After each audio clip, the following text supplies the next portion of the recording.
Breaking news డీటెయిల్స్కి వస్తే చెన్నై సమీపంలోని కాల్పులు కలకలం రేగింది. సత్తూరు నుంచి విరుద్ధనగర్ వెళ్తున్న బస్సులో కాల్పులు జరిగాయి. గుర్తు తెలియని వ్యక్తులు కరుప్పస్వామి అనే యువకుడిపై కాల్పులు జరిపారు. దీంతో ఆ యువకుడు అక్కడికక్కడే మృతి చెందాడు. కాల్పులతో ఘటనాస్థలిలో భయానక వాతావరణం తలెత్తింది. అసలు కాల్పులు ఎందుకు జరిగాయి, దీనికి సంబంధించి పూర్తి వివరాలు మా కరెస్పాండెంట్ సంజయ్ నడిపిస్తున్నాం. సంజయ్, అసలు కాల్పులు ఎవరు జరిపారు, ఎందుకు జరిపారు, దీనికి గల కారణాలేంటి, ఘటనకు సంబంధించి ప్రస్తుతం పోలీసులు ఏమంటున్నారు?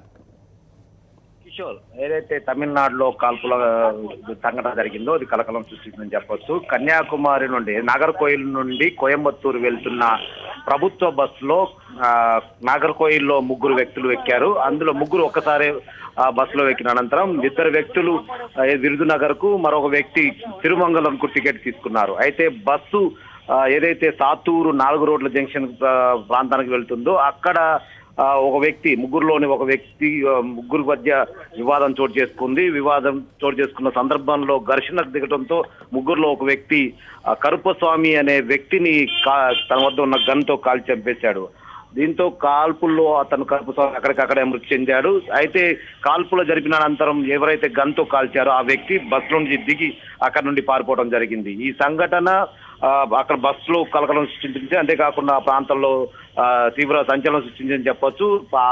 సంఘటన సమాచారం తెలుసుకున్న ఎస్పీ రాజారాం ప్రత్యేక బృందాన్ని అక్కడికి పంపించి విచారణ చేపడుతున్నారు. ప్రస్తుతం అక్కడ పోలీసులు ఎవరైతే బస్సులో ఎక్కిన ముగ్గురు వ్యక్తులు ఎవరైతే ఉన్నారో ఒకరు చనిపోగా మిగిలిన ఇద్దరు వ్యక్తుల గురించి ప్రస్తుతం పోలీసులు దర్యాప్తు జరుగుతున్నారు. అయితే ముగ్గురు వ్యక్తులు కూడా ఒకేసారి బస్సు ఎక్కడం, అంతేకాకుండా మధ్యలో ఘర్షణకు దిగటం వంటి విషయంపై ఆ వ్యక్తులు తప్పకుండా ఎవరైతే మృతి చెందారో అతనికి తెలిసిన వారే ఉండవచ్చు.